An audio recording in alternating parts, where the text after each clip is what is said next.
we asked Coach Allen about the defensive line too, but just in terms of maybe its impact, its flexibility, some of the individual one-on-one battles guys were winning, just as you grade that group, how pleased were you with what you saw from their effort Saturday? Yeah, I was really pleased with the effort.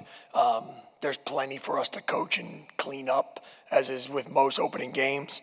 But from an effort standpoint, what Coach Randolph's been able to do with those guys and the new faces and learning our scheme and implementing it, really pleased with it from there.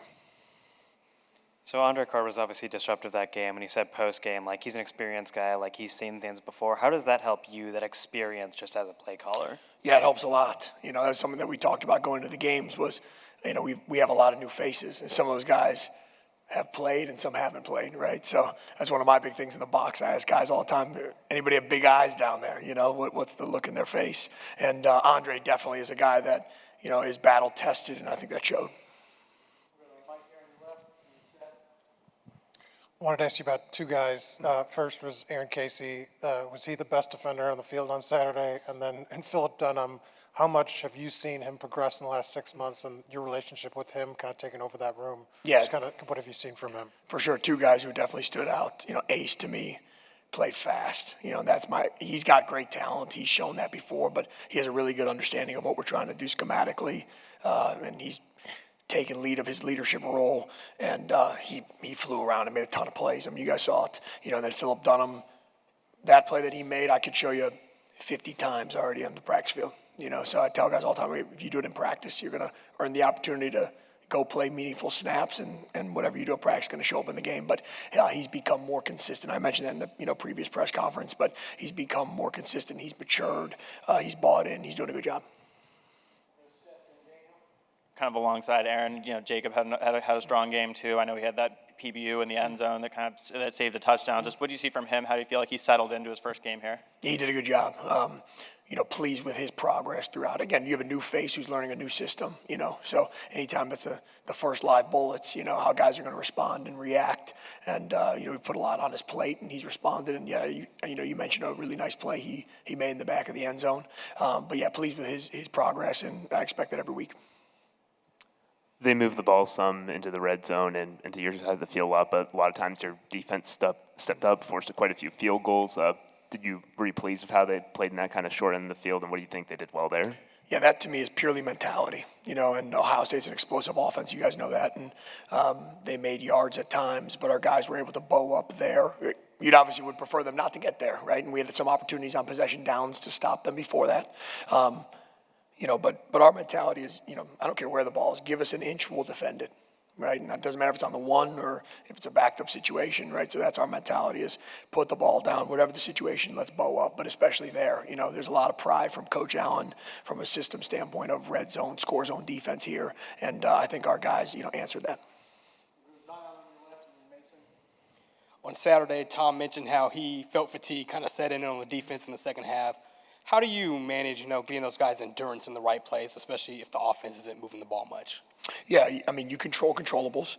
For us, it's how you build depth. That's earned, from the practice field. If guys, earn the right to be playing in the game, then we're going to put them in the game. It's our job to get those guys ready from that standpoint. So you want as many guys as possible to be able to play, and that helps you in situations like that to, prevent fatigue from that standpoint. But, it's what are our rotations? We've had a lot of conversations about that defensively. How do we keep guys fresh? And then who are the guys that, we got to get to that point where we trust them in a game. Obviously, you oversee a lot of the defense, but you also have a close relationship with the defensive backs, tall task with the OSU receivers. How would you grade how they handled the challenge of OSU and kind of specifically some of the new faces that you have in that room? Yeah, for sure. The biggest thing to me, I've said this before, from a defensive back is mentality. I mean, you could talk about skills or talent or that type of stuff. Mentality to me is the biggest thing. And I thought our guys did have mentality in that game. It was far from perfect. There's plenty to clean up. I think they did have an understanding of the game plan and what Ohio State was trying to do from that standpoint, but I was pleased from a mentality standpoint.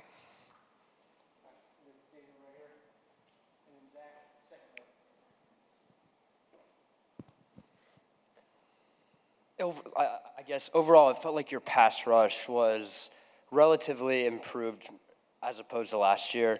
Obviously, Andre Carter was phenomenal for you up front. When you kind of look around that room in general, though, you've got a lot of experience up front. kind of how would you assess maybe Phillip and the overall kind of, I guess, showing that your line in front seven in general? For sure. I think Saturday. it starts with effort up front, and I think those guys have worked really hard in camp. And then schematically, we have some, guys that have some skills, and how do we try to put them best in position to be able to make plays. So that's, obviously part player-led and part coach-led, and trying to put that together. But I am pleased with the effort from that standpoint, and we have to continue to grow, our patterns and our rush packages to, best exploit what a, offense is doing. Talking about, I guess, all three levels, just how pleased are you, maybe not just some of the performance, but depth, and the fact that in the secondary and the line in particular, it seemed like you could rotate through a couple lines of guys and still be getting sort of similar impact, similar play performance. Yeah, it's been part of our challenge to the guys, right? You earn the right to play by how you practice. And our guys have practiced hard. So anyone that you saw in the game, that meant we trust them as a staff. The players trust each other from that standpoint. So the only way that depth is real on game day on Saturdays is, or Friday night this week, is it's earned in practice, and so that's the biggest thing to me. So I'm always pleased from a depth standpoint as long as we have guys that we're able to roll, because if not, that means that those guys haven't earned it from that standpoint. So anytime that you see a guy that's in the game, that means that we trust them and expect them to be able to go do their job.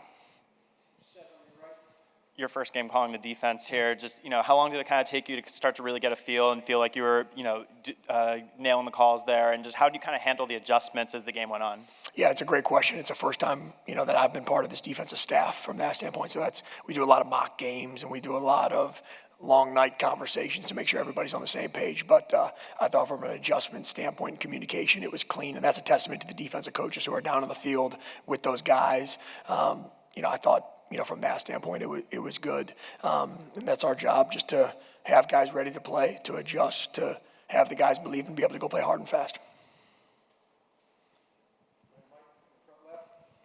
When you watched back the film, did anything stand out to you that you didn't notice on Saturday? Kind of curious, what surprises or something you didn't see? I'm just kind of curious, when you kind of had some distance from the game, what you thought. Yeah, that's a great question. I don't think much was missed. I thought we were on it from, what was happening schematically and adjusting and things like that. But it's about details and execution. There's critical moments in that game that our details and execution weren't what they needed to be to win the game. So that's a big thing for us, is every little thing. You never know the play that's going to win or lose the game, right? So that's been on our guys is, close isn't good enough, right? And how do we, hold them to, 7 points instead of 10 points? How do we finish? What are the critical errors? Where were the penalties that showed up, right? That's, a lot of the conversations that we've had from that standpoint. So just highlighting those things and showing the guys, and again, take the emotion out, be objective. This is the reality of the situation. How do we get better? So I was pleased with the effort from that standpoint, but the details can be better.